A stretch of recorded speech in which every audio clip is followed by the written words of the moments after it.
have anything to do with it, but are scared to really listen and accept that they've been duped, and that they've, by not having a voice and taking a stand, are just as guilty as the people who are committing the atrocities.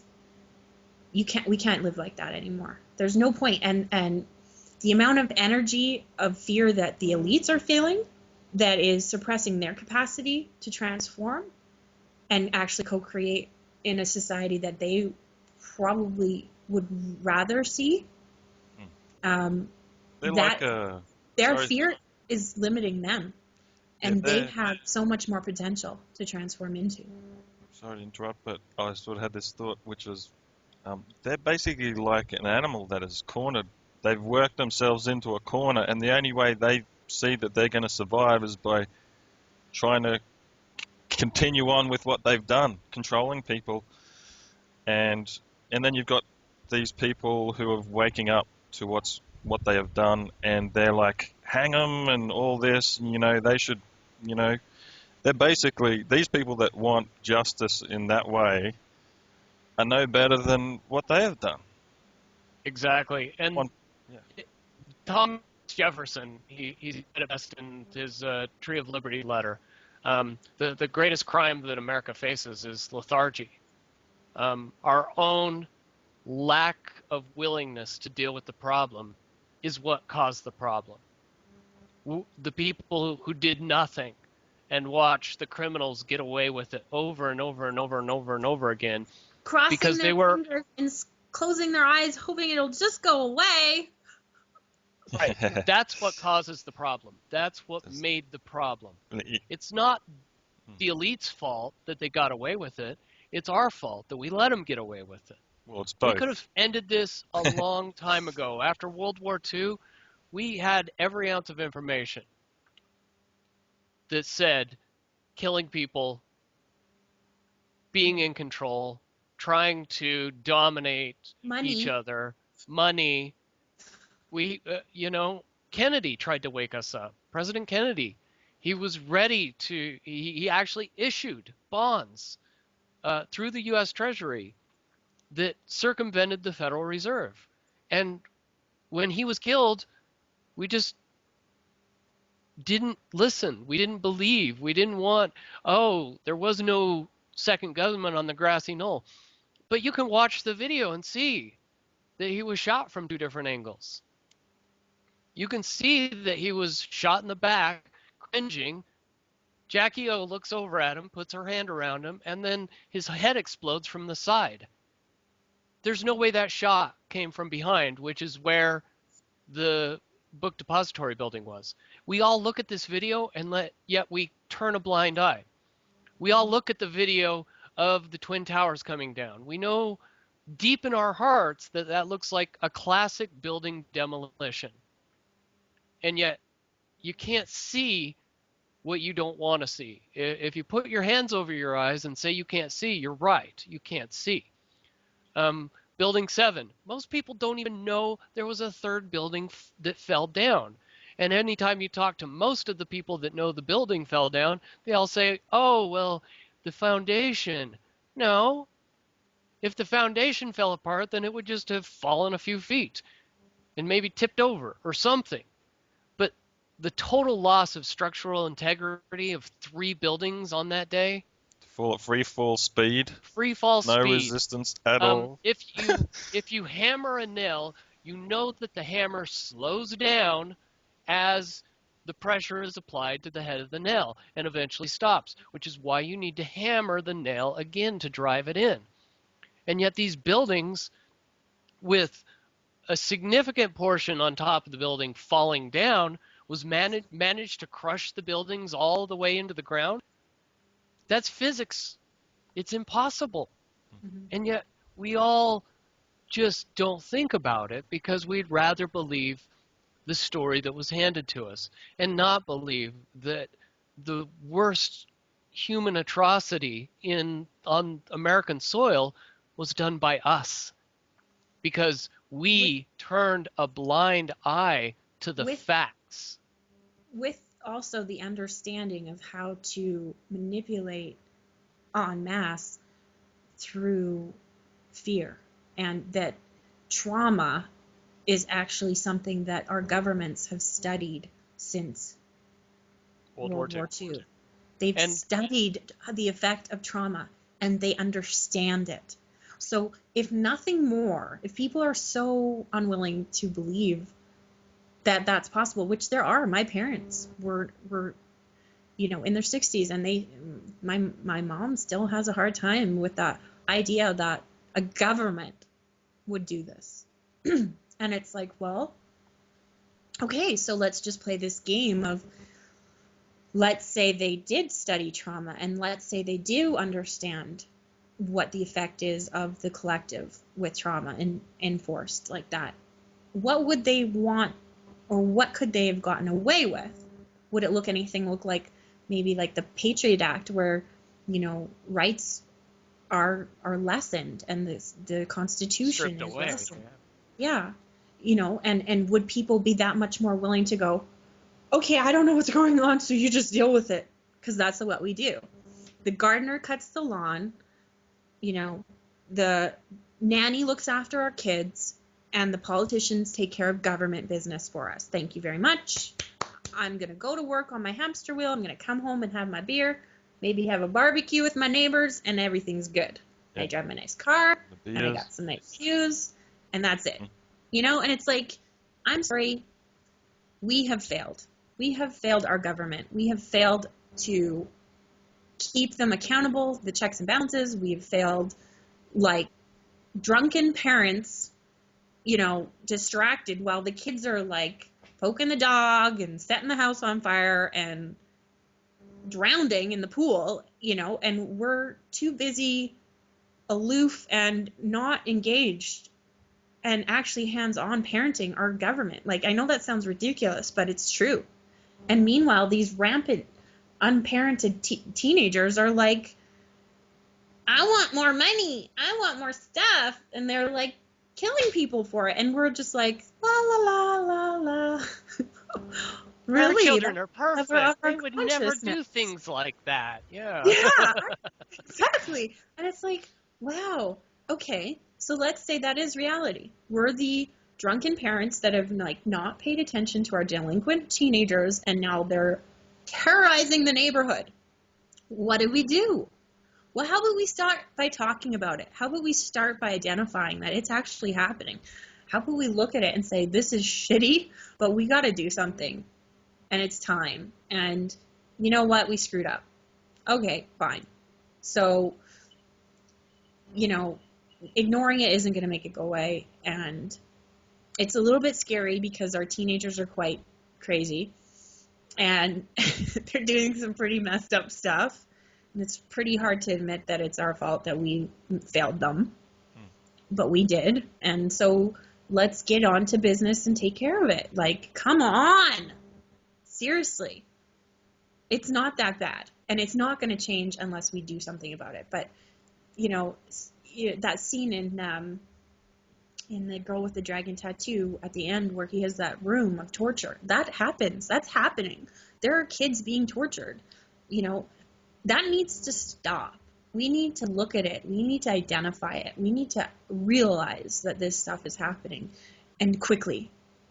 We need to realize that there's people that have enough money and power to get away with that kind of torture and pain and murder, and we've given it to them. Why? Because we choose to ignore and not focus on the fact that, our trusted elected politicians do no wrong. And yet we know better. We know so much better. We've and plenty of evidence.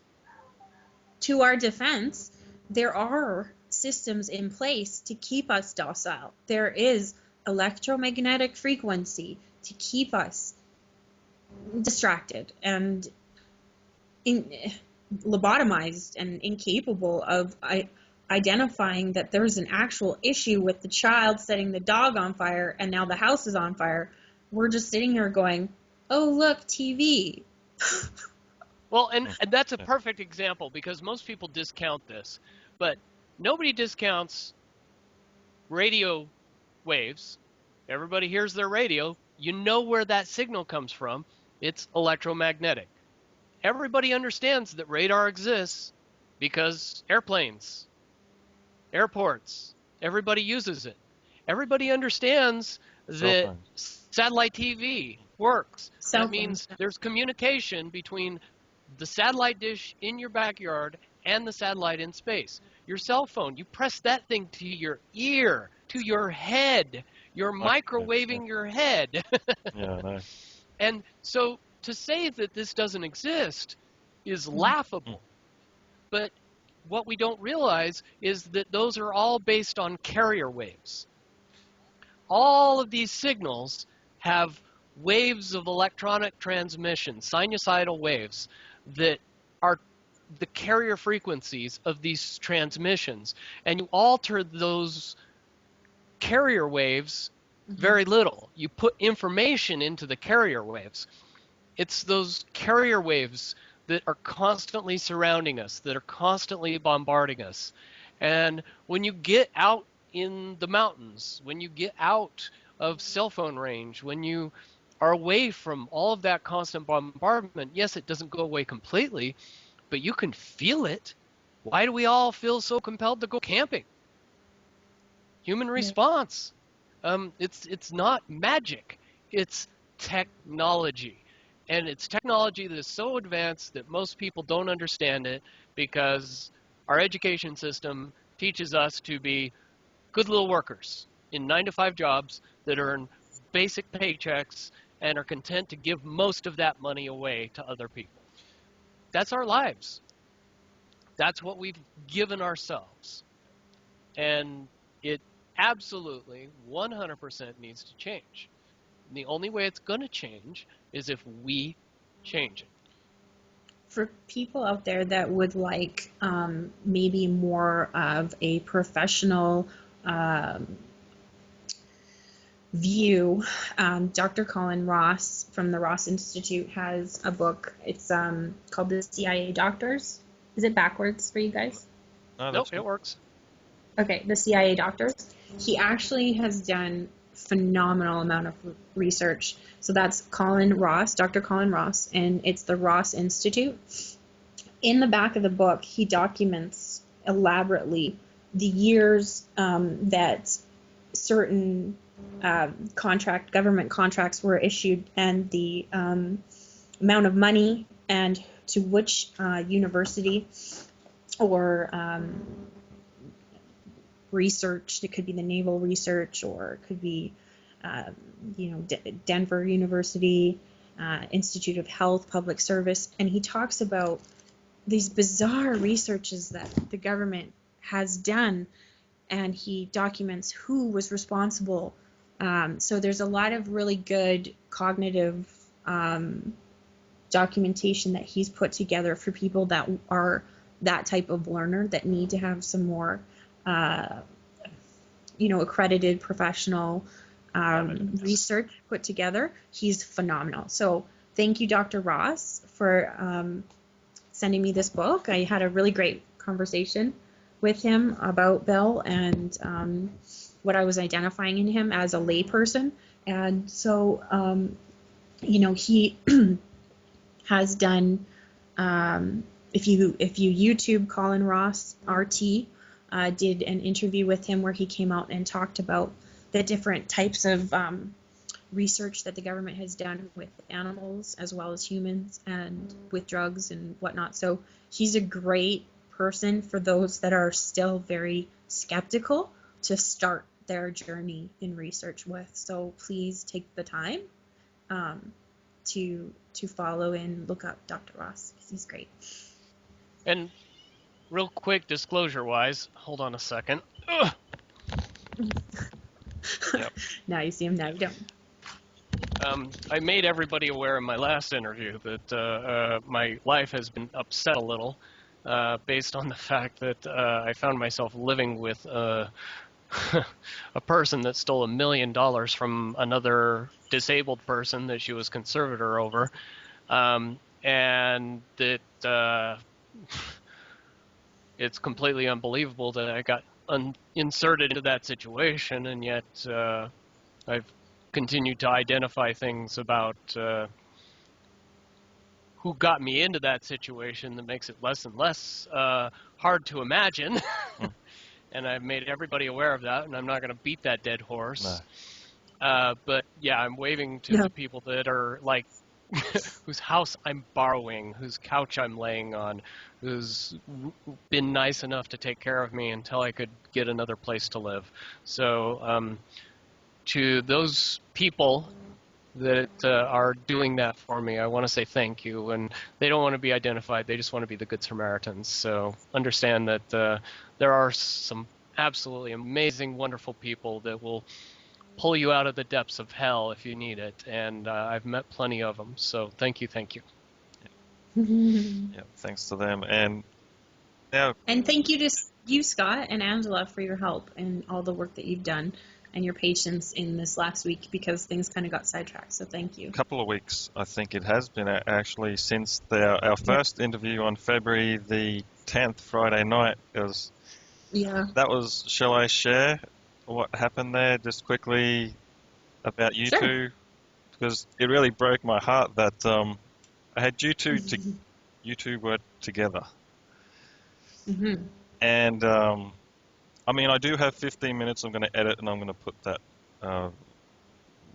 put some of that up. But I had 2.25 hours the next part, which it got corrupted. I mean, we ended the call and then it crashed, the video recorder, and we spent days on trying to recover that.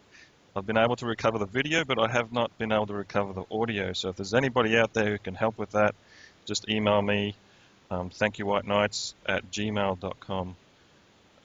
My email's in my YouTube, beside my channel comments on the left-hand side. Just go there. But yeah, now I wanted to just change gears a little bit into, I mean, it's almost an hour now, 58 minutes, but I want to just finish on a good note, and that is, I really wanted to get into our power to change things and the hope, and what you sort of, I don't know if you can share anything on the future. Free energy. Okay. Well, Free I energy. will share this. Even though I've had this bump in the road in my experience, I've also been given everything that I need to deal with it.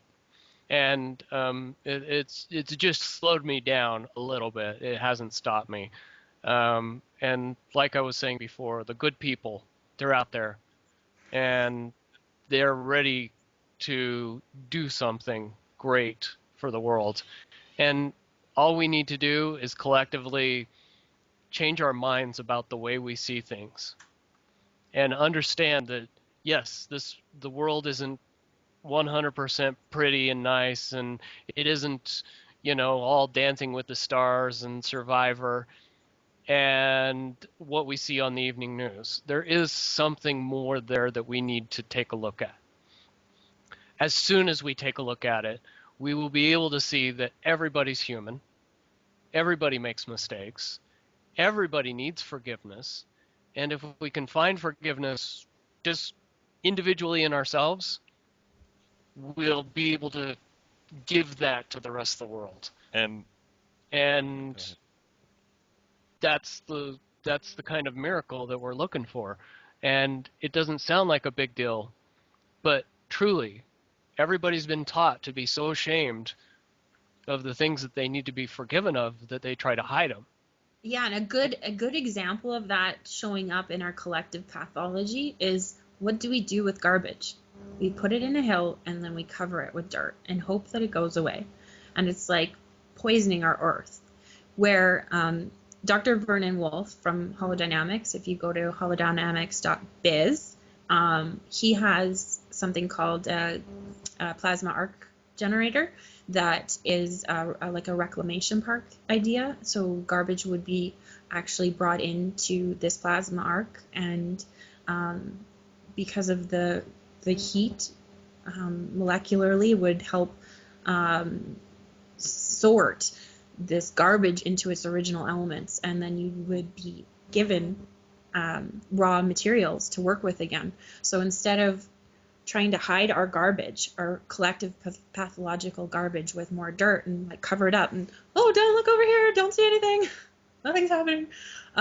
We could actually transform it into something beautiful and something much needed. And that potentially the elite and the people that are the biggest menace right now to collective are our greatest resource. If we can get behind them and actually support them somehow to transform their immature ways of being human that are no longer serving them or anyone, they are our greatest resource, our garbage. The things that we would, like that. detest, Yeah. that we think is not of any use and needs to just be gotten rid of, is actually our greatest resource. So we need to figure out a way to get behind these people and transform them into their potential. And that is what I would like to see happen. If anybody is interested in holodynamics, Bill and I are talking about the next workshop in Arizona in April. I think it's the 21st, and they can email Bill to get more information. And if you want any information, Scott, if you could put my email address on the comments section. Yep. Yeah, or if you want any information on this plasma arc generator and the reclamation park, basically the gist is one will pay itself off and create enough resources, raw material resources, to pay off 2 more in a year. So energy. Yes, and it also creates energy. So if people are interested in finding out more about I'm Canadian, about the plasma arcs, and like the science has already been proven. We're just looking for funding to get these things going. Once one is built, then people, can see, okay, this thing is amazing. We need to get one on ships and get it out to the garbage in the ocean, and we need it on fisher ships that can drag the bottom of the ocean and bring garbage off from the bottom of the ocean, and we can transform, nuclear waste in these plasma arcs. And it's really like there are solutions, and we need to start getting on them because it's time, and we have the capacity. We just need to get out of the fear. Yeah, and I agree. And that's what.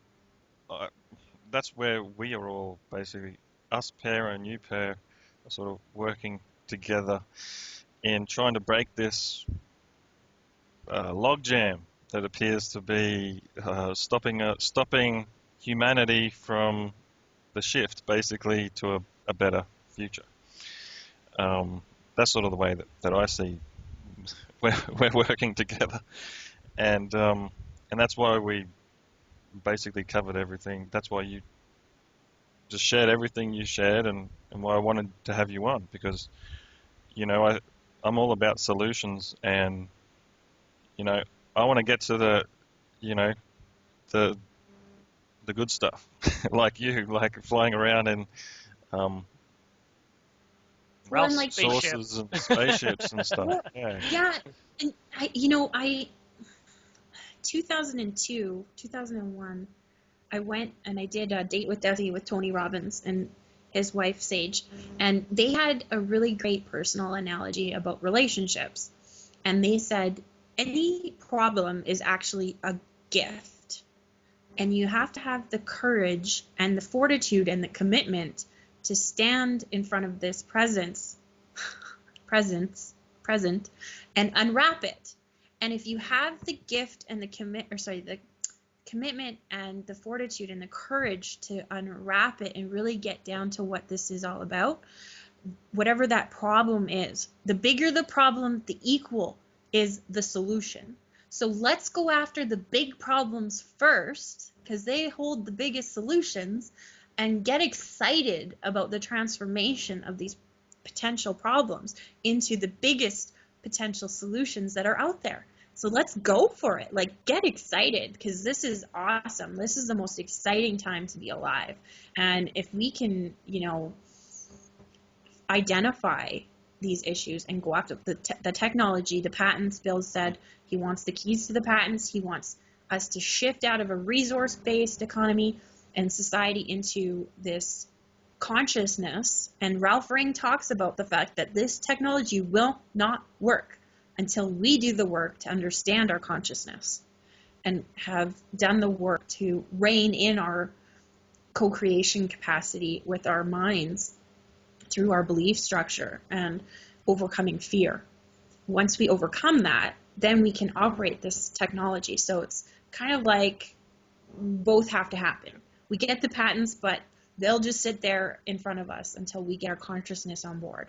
Exactly. We can't have unbelievable technology exist until we believe it does exist, I think is a And it won't good work summary. until Yeah. we get our consciousness. Yeah. become spiritually evolved. And that's another thing. Every problem has a spiritual solution, as Dr.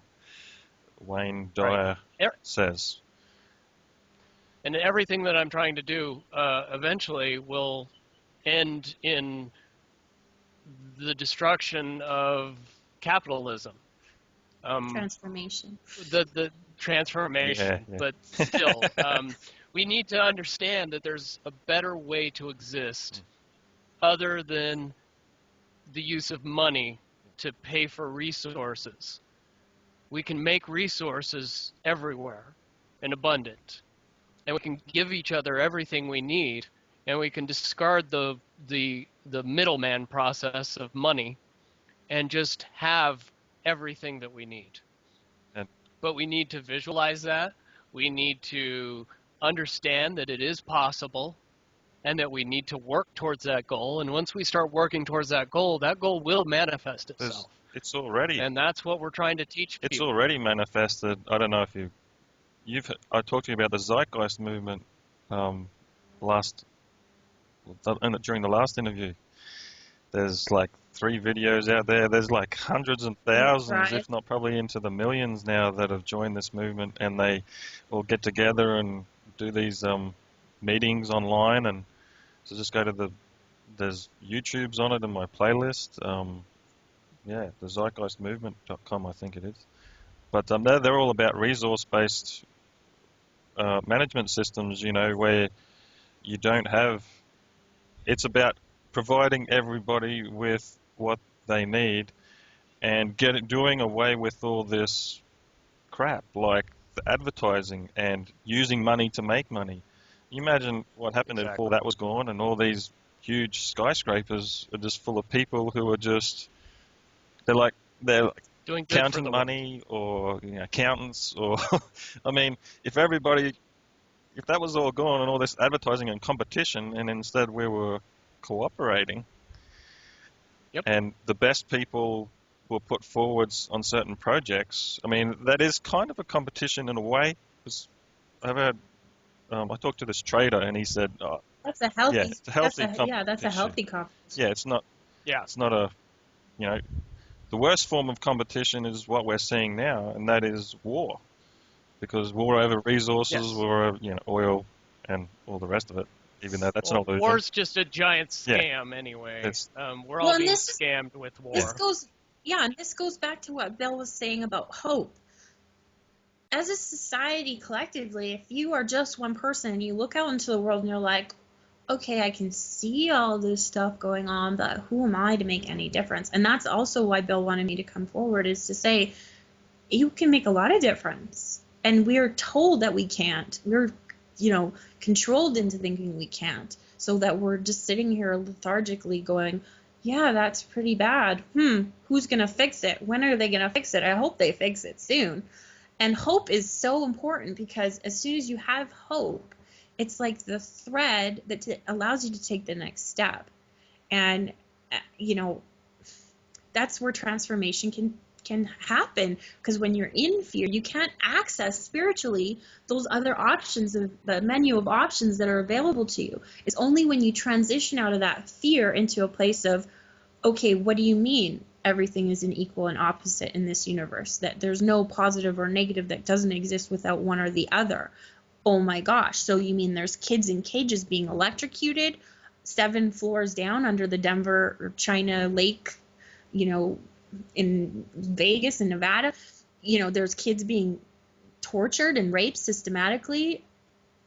That's pretty bad. So what do you think the potential is for the solution? Well, it's got to be pretty good if we could go after that and transform it into its potential. So you were Like, saying occupy Area 51, then you come out with occupy Denver Airport or something else. I heard you and say. China Lake. Tunnels. And China Yeah, Lake. White Wolf actually brought that to the yeah. interview, that his knowledge is quite thorough of the underground bases. And he just wrote, if you go to his website, what is it, Bill? SpiritRadio.com, WolfSpiritRadio.com. No? Nope. No, He has no. his own. Let me find it real quick. You Yeah. guys talk and I'll find it. So, yeah, solution. Okay, so he came out with an article he wrote after we talked, where he goes into great detail about these underground bases and what each level contains, and he's just a godsend. So there are people who can start coming forward, and the potential is there. The bigger this problem, the bigger the solution. So let's get excited and let's go after the big stuff first, and let's transform. And then, And the URL is waysofthewildinstitute.com. And it pops up really quick. You'll be able to see it. It's Tunnels, Subterranean Bases article. yeah, So that's one. That's the occupy these underground tunnels, China Lake, under Denver Airport. He goes into quite a number of them that I wasn't even aware of. So that's one. And then Bill wants to do Occupy Area 51 to get the patents and the technology out. that's And then we talked about HARP, Occupy HARP, because HARP is responsible for a great deal of the electromagnetic frequencies that we are then susceptible to mind control under. So if we could... The extremely low frequencies that really affect Carrier human waves? beings. Yeah. Yep. So if we could get that under control and stop this disaster capitalism that's happening, where we, create a tsunami and an earthquake and then offer them a loan to rebuild, like, here, I'll give you some money at an interest rate of blah, blah, blah to rebuild your city while I profit off of your disaster. I created, and I also magically produced the money to give